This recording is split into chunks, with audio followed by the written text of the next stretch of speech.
금요일에 우리가 이 말씀을 가지고 야곱 가정에 깨어지고 상한 모습을 하나님께서 서서히 고쳐 나가시기 시작하시는 조짐을 보았습니다.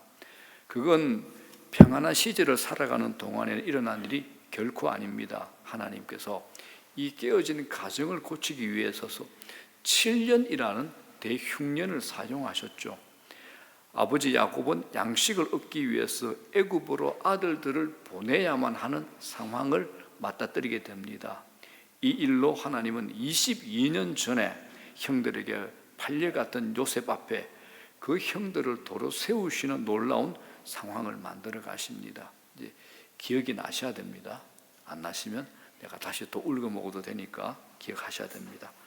그런데 이 깨어진 가정의 회복은 그냥 일어나는 것이 아니라 하나님께서 22년 전에 죄를 찾아내시고 그것을 다루시는 고통스러운 과정을 통해서만 일어난다는 것을 우리가 보게 되었습니다.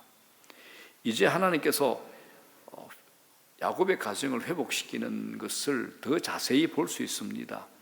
도무지 회복될 수 없다고 하는 형제와 형제 사이의 불화, 아비와 아들들 사이의 불화가 놀라운 회복과 화해의 국면에 들어가게 된 겁니다. 그런데 이 과정이 우리가 이때껏 살폈던 것처럼 결코 자발적으로 일어나는 과정은 아니었습니다. 많은 경우에 회복이 필요하고 구원이 필요하고 화해가 필요한 사람과 가정들이 자발적으로 그 가정 속으로, 그 과정 속으로 뛰어들어가는 경우는 대단히 적습니다. 우리 인생이 하나님의 강권적인 은혜가 아니면 고장나고 깨어지고 망가졌어도 날 그냥 내버려도 나 건드리지 마 하면서 살아가지 않나, 그런 생각을 하게 됩니다. 하나님께서 우리를 고치시려고 찾아오시는 과정이 대개가 고통스러운 이유가 여기에 있습니다. 야곱은 이미 막내 아들 베냐민을 애굽에 보내지 않기로 마음으로 결정했죠. 아버지 야곱이나 형제들은 애굽에 감금당해 있죠. 지금 누가 감금당했습니까? 둘째 시몬 형이 감금당해 있죠. 이제 생각을 하곤 했지만은 어쩔 수 없다라는 자포자기 심정으로 시간을 보냈습니다. 다시는 애굽으로 가지 않아도 되겠지, 애굽에 대해서 잊고 싶었는지도 모르겠습니다. 그런데 이런 불편한 배부름을 끝낼 수밖에 없는 상황은 하나님께서 반드시 우리에게 허락을 합니다.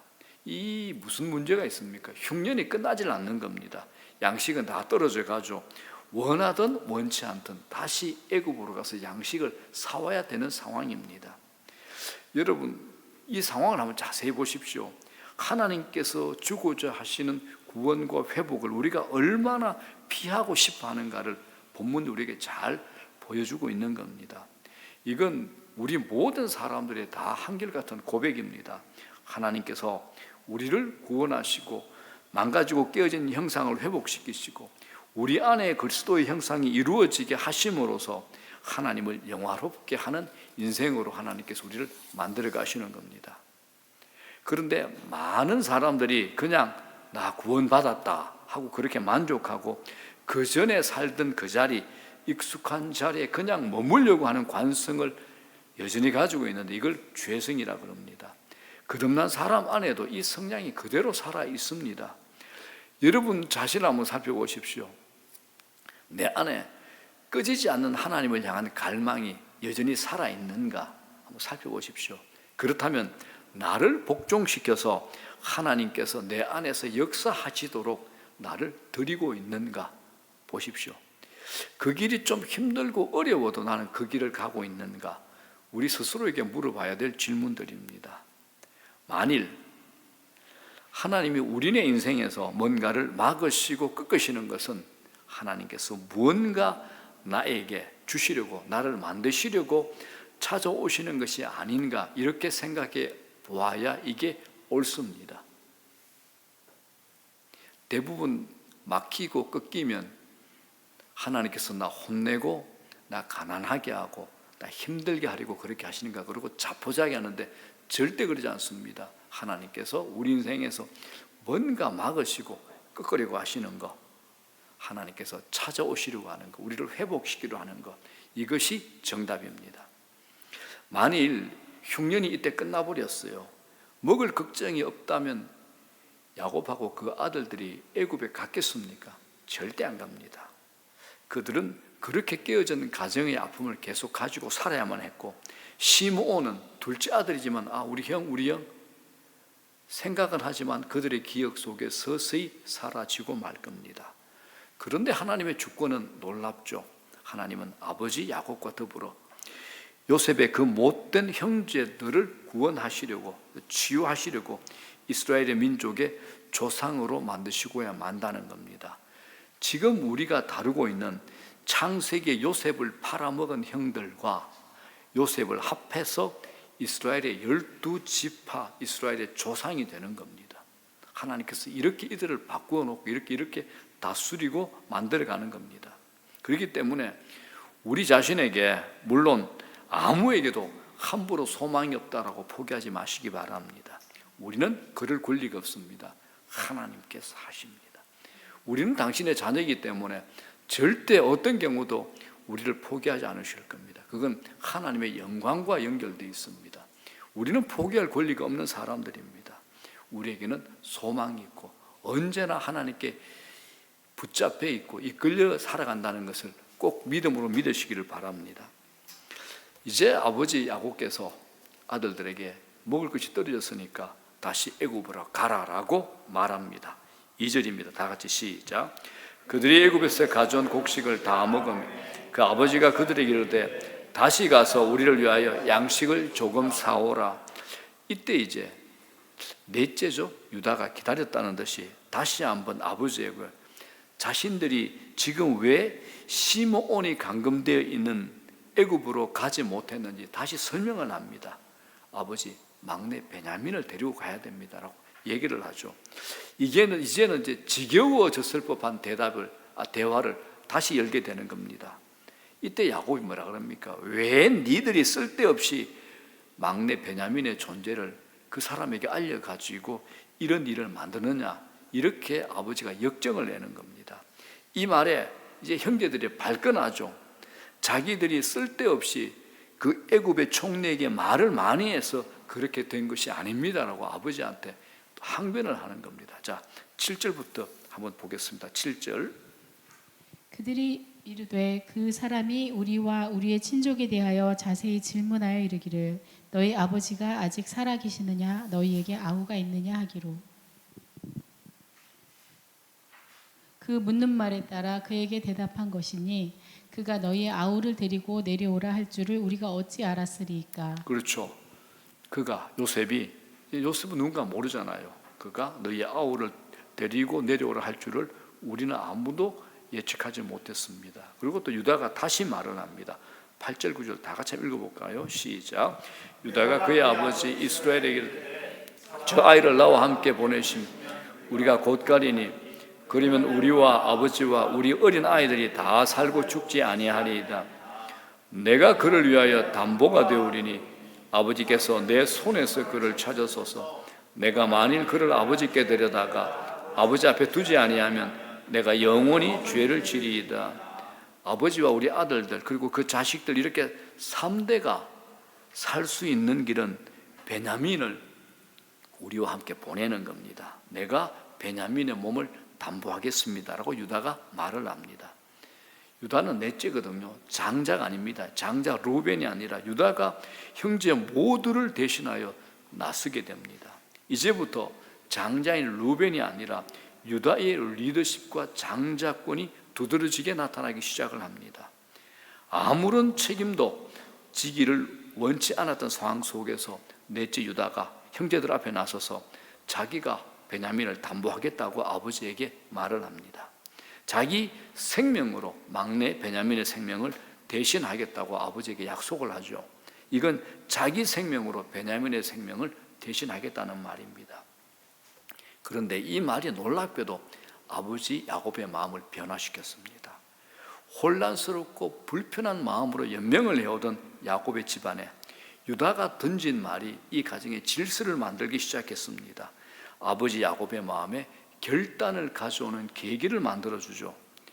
유다 말 하나를 더 주목해 보면 유다는 지체하지 않았더라면 벌써 2번은 더 다녀왔을 거라고 말을 합니다. 10절 뭐라 그럽니까? 우리가 지체하지 아니하였더라면 벌써 2번 갔다 왔으리이다. 거리가 지금부터 계산해 보면 한 400km가 됩니다. 여행으로는 당시의 여행으로는 한 3주 정도가 걸리는 거리죠. 왕복으로 계산해 보면 적어도 그들이 첫 방문해서 애굽을 떠난 지 15주 이상, 14개월 이상이 지난 겁니다. 이때 아버지 야곱은 유다의 말에 아주 놀라운 반응을 보이고 있습니다. 가나안의 소산을 그 총리에게 줄 예물로 가지고 가라라고 이제 넉넉한 마음으로 변하죠. 유향, 꿀, 향품, 몰약, 그리고 돈은 그 전에 가지고 온 것을 그대로 가지고 가고 곡식을 살 돈도 더 가지고 가라라고 아버지 야곱이 말을 합니다. 마지막으로 중요한 거, 아버지 야곱이 베냐민을 자기 품에서 내려놓습니다. 자, 13절 14절 시작. 내 아우도 데리고 떠나 다시 그 사람에게로 가라. 전능하신 하나님께서 그 사람 앞에서 너희에게 은혜를 베푸사 그 사람으로 너희 다른 형제와 베냐민을 돌려보내게 하시기를 원하노라. 내가 자식을 잃게 되면 이르리로다. 아버지 야곱이 바뀌었죠.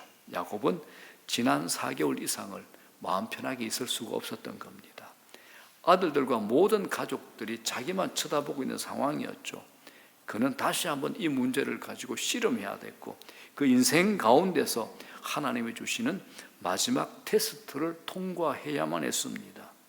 그건 야곱의 할아버지가 누구죠? 야곱의 할아버지. 아버지는 이삭, 할아버지는 아브라함이죠. 할아버지 아브라함에게도 주셨던 건데 아브라함이 받았던 가장 큰 시험이 뭡니까? 자기 아들 이삭을 바치는 것. 네가 가장 소중히 여기는 그것을 하나님께서 내 손에 맡기라는 것, 그 시험을 받았잖아요. 야곱이 보낸 지난 4개월은 바로 할아버지 아브라함처럼 하나님과 계속 씨름을 해야 했던 그런 시간이었던 겁니다. 이 본문을 보면서 우리도 그럴 수 있겠다라는 생각을 제가 가지게 되었습니다. 우리의 신앙생활 가운데 가장 어려운 부분이 이 부분 아니겠습니까? 하나님께 맡기라는 것이 아브라함이 이삭을 바치는 상황처럼 당장 그 자리에서 죽이는 것이 아님에도 불구하고 우리는 마치 그런 것이라고 생각을 합니다. 야곱도 할아버지 아브라함으로부터 그 이야기를 분명히 들었을 것인데 불구하고 사랑하는 자식을 포기하는 것, 아니 자기 손에서 하나님의 손으로 옮겨드리는 것이 그토록 야곱에게는 힘든 과정이었던 겁니다. 그런데 중요한 것, 하나님은 야곱을 거리로 몰고 가십니다. 적어도 지난 4개월 동안 늙은 야곱에게 있어서 인생의 가장 어려운 시간이었을 겁니다. 이제는 때가 왔습니다. 야곱이 결단을 내려야만 하는 겁니다. 자, 사랑하는 여러분, 하나님께서 우리에게도 이런 과정을 주십니다. 이런 과정 안 거쳐보셨나요? 아마 다들 거쳐보셨을 겁니다. 우리에게도 이러한 과정을 주십니다. 무턱대고 어느 순간 확 결정을 내리는 게 아니라 우리로 하여금 생각하게 하시고 또 생각하게 하시고 씨름하게 하는 시간을 우리에게 주시는 겁니다. 그런데 이 기간은 우리에게 얼마나 느껴지는가, 이게 우리에게 문제가 됩니다.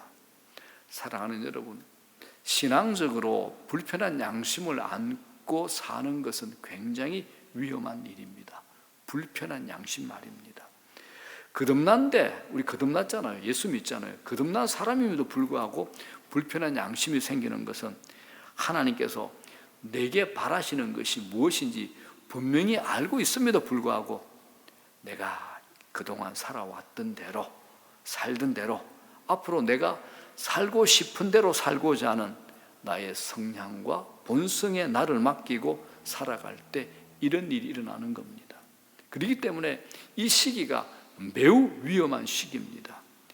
그 불편함에 내가 적응되어 간다면, 그래서 더 이상 불편함이 되지 않는다면 그건 아주 위험한 길로 들어선 것이라고 제가 말씀드릴 수 있습니다. 하나님께서 절대 그거 그냥 그대로 두지 않습니다.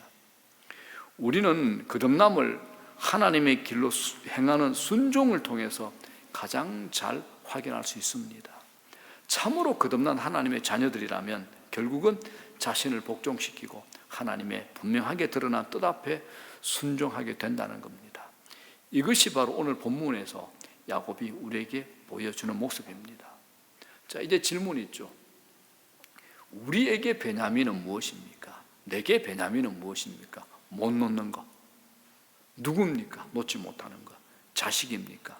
아니면 내가 대우받고 인정받는 겁니까? 아니면 성공하는 겁니까? 아니면 내 자존심입니까? 내게 베냐민은 누구냐라는 거죠. 거듭난 사람이라면 적어도 이 부분에 있어서 하나님의 뜻이 무엇인지를 분명히 압니다. 삶에서 하나님을 섬기며 불편한 양심을 느낀 부분이 어디에 있습니까? 그 시간을 지체하면서 오래 시간을 낭비하지 마십시오. 그건 매우 위험한 길이기 때문에 그렇습니다. 하나님께서 야곱에게 양식이 다하게 하심으로 결국은 그 결정적인 시간을 하나님께서 만들어 버리시죠. 그리고 야곱은 정말 주의 은혜로 자기의 막내 사랑하는 아들 베냐민 마지막 남은 그 하나를 주님 앞에 내어놓습니다. 14절 끝에 뭐라 그럽니까? 내가 자식을 잃게 되면 이르리로다. 이때까지 시간이 얼마나 길었습니까? 또 있습니다. 우리는 야곱의 이 말 속에는 또 한마디 놀라운 신앙 고백을 주목할 필요가 있습니다. 14절 제일 앞에 뭐라 그럽니까? 전능하신 하나님이라는 말이 나옵니다. 자, 이 전능하신 하나님이 언제 나오느냐 하면 창세기 이전에 이 하나님의 이 이름, 이 전능하신 하나님이 언제 나오느냐? 야곱의 외동딸이 있죠.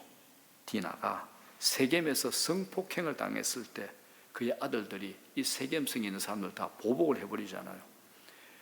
자, 보복을 하긴 했는데 이제 그 뒤에 후환이 두렵잖아요. 야곱의 식구들 모두가 생명의 위험에 처했을 때 야곱이 베델로 올라가서 만났던 하나님의 이름이 뭡니까? 전능하신 하나님입니다. 하나님은 다급해진 야곱에게 나타나셔서 당신을 전능한 하나님으로 다시 계시를 한 거죠. 이제 야곱은 그 하나님, 자기의 생명과 모든 식구의 생명을 보존해 주신 하나님, 전능하신 하나님께 사랑하는 아들 베냐민을 맡기게 된 겁니다. 베냐민이 살아 돌아오기를 바라지만 하나님께 그의 생명의 처분을 완전히 맡겨드릴 수 있게 된 겁니다. 자기의 뜻을 내려놓고 하나님의 뜻이 서기를 바라는 야곱의 신앙은 어느새 놀라운 정상에 올라와 있음을 볼 수 있지 않습니까? 그리고 나서 이제 요셉의 형제들은 애굽으로 다시 내려가서 요셉을 만납니다. 베냐민과 함께 온 형제들의 모습을 멀리서 알아본 요셉은 자기 종에게, 청지기에게 지시해서 그들을 자기의 집으로 들어오게 하고 그때 짐승을 잡고 오찬을 함께 할 수 있도록 잔치를, 멋진 잔치를 준비를 하게 됩니다. 청지기는 멀리서 오는 요셉의 형제들을 요셉의 집으로 들어오도록 안내를 합니다. 안내를 받아서 총리의 집, 요셉의 집 문 앞에서 기다리는 동안 형제들의 마음을 사로잡고 있는 게 있었죠. 바로 두려움이었습니다. 전에 양식을 사가지고 가는데 요셉이 종을 시켜가지고 그 양식 자루에다가 돈을 다시 집어넣어 보내잖아요. 이게 얼마나 끔찍했어. 자, 18절. 그 사람들이 요셉의 집으로 인도됨에 두려워하여 이르되 전번에 우리 자루에 들어있던 돈의 일로 우리가 끌려드는도다. 이는 우리를 억류하고 달려들어 우리를 잡아 노예로 삼고 우리의 나귀를 빼앗으려 함이로다 하고. 우리를 억류하고 우리를 잡아 노예로 삼고 우리의 나귀를 빼앗으려 함이로다. 자, 그들은, 요셉의 형제들은 자신들이 지난번 돈의 일로 노예로 잡히는 모양이다, 이런 생각을 하게 되었습니다. 집 문 앞에서 기다리는 얼마 되지 않는 시간이 얼마나 땀을 쥔 긴장된 시간이었겠습니까? 요셉의 형제들은 한참을 망설이다가 용기를 내서 요셉의 청지기가 가까이 오자 청지기에 다가가서 지난번 자기들의 자루에서 발견된 돈의 일에 대해서 말을 꺼내고 이제 해명을 하는 거죠. 여차합니다. 자, 20절, 21절, 20을 다 같이 읽어볼까요? 다 같이 시작. 이르되 내 주여, 우리가 전번에 내려와서 양식을 사가지고 여관에 이르러 자루를 풀어본즉 각 사람의 돈이 전에 그대로 자루 안에 있기로 우리가 도로 가져왔고 양식 살 다른 돈도 우리가 가지고 내려왔나이다. 우리의 돈을 우리 자루에 넣는 자는 누구인지 우리가 알지 못하나이다. 청지기는 그때 그 돈으로 인해서 두려워하지 마십시오. 너희 하나님, 너희 아버지의 하나님이 너희에게 주신 것이라고 설명을 합니다. 23절. 그가 이르되 너희는 안심하라 두려워하지 말라. 너희 하나님 너희 아버지의 하나님이 재물을 너희 자루에 넣어 너희에게 주신 것이니라. 너희 돈은 내가 이미 받았느니라 하고 시므온을 그들에게로 이끌어내고. 시므온을 그들에게로 이끌어내죠.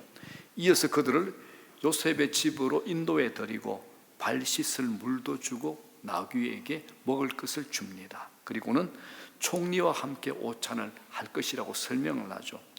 자, 이런 일련의 행동들은 영문은 알 수 없지만은 형제들의 두려운 마음을 깨끗이 씻어 주었을 겁니다. 이제 형제들은 요셉을 기다리면서 예물을 정돈합니다. 요셉이 나타나자 그 형제 11명은 모두 요셉의 앞에서 엎드려 절을 합니다. 26절.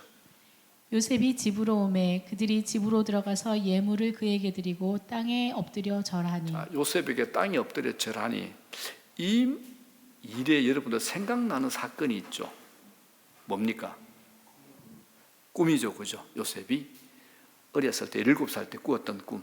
첫 번째 꿈이 뭐죠? 형들의 곡식단이 자기에게 절하는 것. 그건 이미 이전의 만남에서 이루어졌습니다. 두 번째 꿈, 11별이 자기에게 절하는 것이 이루어진 겁니다. 그리고 해와 달이 절했다는 것은 아버지 야곱의 온 집이 후에 애굽으로 이주해서 총리인 요셉의 권위를 인정하게 되었다는 점에서 성취가 되는 겁니다. 자, 요셉은 형제들에게 이제 아버지의 안부를 묻죠. 그리고 같은 핏줄이 있잖아요. 어머니가 같은 핏줄, 베냐민이 같은 어머니입니다. 그러니까 야곱의 부인이 4명인데 야곱이 제일 사랑했던 부인이 누구죠? 라헬을 통해서 낳은 아들이 둘이죠. 요셉과 베냐민입니다. 그 12형제 중에서 요셉이 이 베냐민에 대한 그리움과 사랑이 얼마나 깊었겠습니까? 같은 어머니에서 난 동생 베냐민을 보고 요셉이 그를 축복을 하죠. 그런데 자신의 정치를 밝히지 않습니다. 요셉은 마음을 가눌 길이 없습니다. 그래서 급히 울 곳을 찾아가 안방으로 들어가서 엉엉엉엉 울어대죠. 많이 운 것 같습니다. 얼굴을 씻고 다시 나와서 정을 억제하고 음식을 차리게 합니다. 자, 다 같이 읽겠습니다. 시작. 요셉이 그들의 안부를 물으며 이르되 너희 아버지 너희가 말하던 그 노인이 안녕하시냐? 아직도 생진해 계시느냐? 그들이 대답하되 주의 종 우리 아버지가 평안하고 지금까지 생존하였나다 하고 머리 숙여 절하더라. 요셉이 눈을 들어 자기 어머니의 아들 자기 동생 베냐민을 보고 이르되 너희가 내게 말하던 너희의 작은 동생이 이 아이냐? 그가 또 이르되 소자여 하나님이 네게 은혜 베푸시기를 원하노라. 요셉이 아우를 사랑하는 마음이 복받쳐 급히 울 곳을 찾아 안방으로 들어가서 울고 얼굴을 씻고 나와서 그 정을 억제하고 음식을 차리라 하며, 요셉은 아직까지 철저하게 자신의 정체를 드러내지 않습니다. 그는 보통 애굽인들이 하듯이 자신의 식탁을 형제들과 구별하고 형제들의 상을 베푸는데 그 형제의 서열 순서대로 딱딱 앉추는 거죠. 형제들은 놀라서 바라보고 이상하게만 여길 뿐입니다. 여기서 요셉은 형제들을 다시 한 번 더 테스트를 합니다. 그는 베냐민에게 다른 형제들에게 5배의 음식을 줍니다. 그건 아마 형제들의 시기에 대한 테스트였을 겁니다. 요셉이 애굽으로 팔려오기 전에 아버지 야곱의 특별한 사랑을 받았잖아요. 자기를 향한 아버지의 편애가 형들의 시기를 사게 되었고 형들은 요셉을 죽이고자 했다가 애굽으로 팔게 됩니다. 이제 요셉은 아마도 아버지 야곱에게 자기의 위치를 대신하게 되었을 베냐민을 향해서 그런 애정을 보임으로 형제들이 베냐민 막내에게 어떻게 대하는지를 살펴보려고 했던 것 같습니다. 그들은 베냐민에게 시기의 안색을 보이지 않았습니다. 그들은 마시며 요셉과 함께 즐거워했습니다. 자, 생각해 보십시오. 지금 이 만찬이 어떤 만찬입니까? 무려 22년 만에 처음으로 모든 형제들이 앉아서 먹는 식사 자리입니다. 그러나 요셉을 제외한 형제들은 이게 그런 의미인지를 전혀 눈치채지 못하고 있는 거죠. 앞에 앉은 총리가 누구인지 정체를 전혀 알지 못하고 누리는 잔치의 기쁨은 마치 하나님이 누구신지 알지 못하고 하나님이 주시는 은혜를 누리는 수많은 사람들과 같은 겁니다. 아직도 형제지만 서로 사랑하는 관계로 회복된 것이 아님에도 불구하고 요셉이 베푸는 이 친절과 환대 그리고 잔치상은 하나님이 모든 인류에게 그 사람들이 선하거나 악하거나 관계없이 베푸시는 일반적인 은총, 일반적인 은혜를 상징하는 겁니다. 하나님을 알지 못하는 사람들은 마치 요셉의 식탁에 앉아 즐거워하는 형제들 같은 겁니다. 그들은 모두 하나님을 알지 못하지만 하나님께서 그들에게 베푸시는 은혜를 누리고 살아가는 겁니다. 사람들은 하나님을 알지도 하나님께 감사치도 않지만은 그들은 오늘도 여전히 하나님의 식탁에 앉아서 그 혜택을 누리고 있는 겁니다. 자, 본문의 이야기는 아직 끝나지 않았습니다. 중요한 이야기, 그리고 하나님께서 야곱의 깨어진 가정과 깨어진 사람들 하나하나를 회복시키고 그 관계를 화목케 하기 위해서 다루셔야 될 아주 중요한 것은 아직 드러나지 않았습니다. 그런데 오늘 이 본문을 통해서 하나님께서 우리에게 주시는 교훈은 분명히 있습니다. 우리가 다 요셉의 형제들이 누렸던 만찬을 기뻐하고 즐거워했던 자였음을 기억하십시오.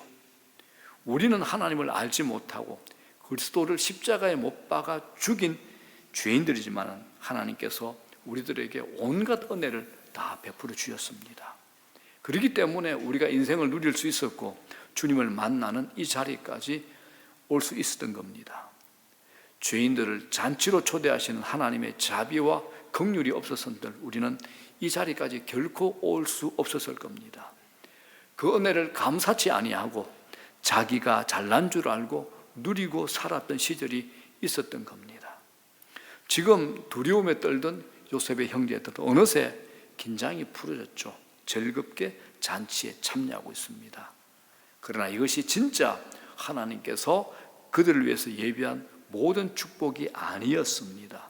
형제들에게 그랬듯이 말입니다. 진정한 축복이 뭡니까?